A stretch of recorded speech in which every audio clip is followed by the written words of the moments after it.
விஜய் திவஸ் என்பது 1971இல் இந்தியா பெற்ற வரலாற்றுச் சிறப்புமிக்க இராணுவ வெற்றியையும் வங்கதேசம் உருவானதையும் நினைவுகூரும் நாள். எனினும் இந்த பெருமைமிக்க கொண்டாட்டம் ஷிம்லா ஒப்பந்தத்தின் மூலம் இழைக்கப்பட்ட ஒரு பெரும் போர்த்தந்திர பிழையையும் நினைவுபடுத்துகிறது.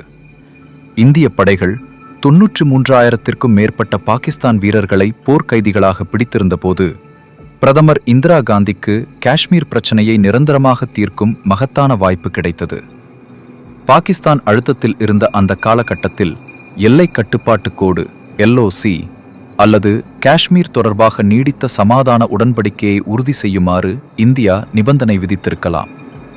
ஆனால் அதற்கு மாறாக தன்னை உலக அமைதி விரும்பியாக காட்டிக்கொள்ள விரும்பியதால் எந்தவொரு குறிப்பிடத்தக்க உத்தரவாதத்தையும் பெறாமல் பாகிஸ்தானின் 93,000க்கும் மேற்பட்ட இராணுவ கைதிகளை விடுவிக்க அவர் முடிவு செய்தார். அந்த கனிவான செயல் ஒரு போர்த்தந்திர ரீதியான பேரழிவாக முடிந்தது.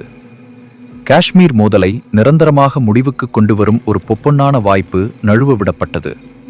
அதன் விளைவாக பல பத்தாண்டுகளுக்குப் பிறகும் காஷ்மீர் பதற்றமான நிலையிலேயே நீடிப்பதால் இந்திய இராணுவ வீரர்கள் இன்னும் தங்கள் தூக்கத்தையும் தங்களது இன்னுயிர்களையும் பலி கொடுக்க வேண்டியுள்ளது. விஜய் திவஸ் அன்று நாம் இராணுவ வெற்றியை மட்டுமல்ல, இந்த பாகிஸ்தானுடன் நீடித்த மோதலுக்கு காரணமான இராஜதந்திர பிழையையும் நினைவில் கொள்ள வேண்டும்.